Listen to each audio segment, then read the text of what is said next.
कहाँ जाएगा? Where should they go? बताओ मुझे, अरुणाचल कहाँ जाएगा? Tell me, where will they go, Arunachal? कहाँ जाएगा? केवल एक ही नाम है स्वर्ग के नीचे और पृथ्वी के ऊपर जिसके द्वारा मानव जाति उद्धार पा सकती है, और वो नाम प्रभु यीशु मसीह है। There's only one name under heaven and on the earth by which mankind can be saved, and that name is Jesus. Amen? तो अगर आज कोई व्यक्ति आपके पास आता है और कहता है मुझे पापों से क्षमा चाहिए, मैं कहाँ जाऊं? So if today someone comes to you and says, I want forgiveness of sins, where should I go? तो आप कहाँ बोलोगे? कहाँ जाओ? Where will you send them? आप बोलोगे यीशु के पास जाओ। You will say, go to Jesus. Amen?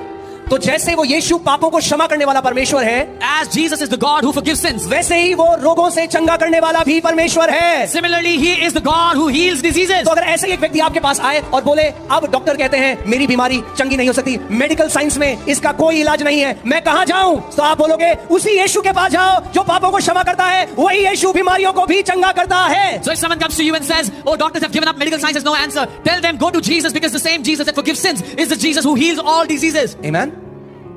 वही तो मेरे सारे अधर्म को क्षमा करता है, He forgives all my sins. वही तो मुझे सारे रोगों से चंगा करता है। He heals all my diseases. तो अगर वो मुझे सारे रोगों से चंगा करता है, If He heals me from all my diseases, तो क्या आज गलत है अगर मैं उस यीशु के पास जाऊं चंगाई के लिए? then is it a bad thing that I go to Him for healing?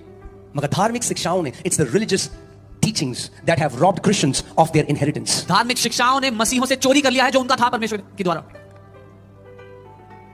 वो तेरे सब अधर्मों को क्षमा करता He है, forgives all your iniquities. वो तेरे सब रोगों को चंगा करता He है। heals all your sicknesses. और भी है, There is much more.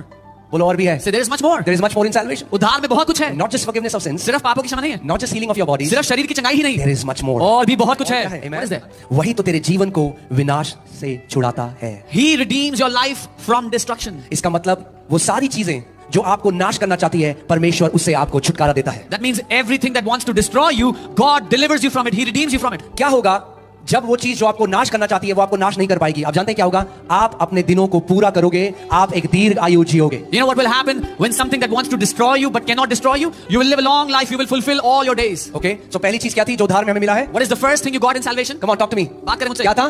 पापों की क्षमा, forgiveness of sins. Forgiveness of sins. दूसरी चीज क्या है? What is two? Number two. चंगाई। Healing. तीसरी चीज क्या है? Third. छुटकारा। Deliverance, redemption. ओके, चौथी चीज Fourth. वही तुझ पर करुणा और दया का मुकुट धारण करता है। He crowns you with loving kindness and tender mercies. Oh, hallelujah.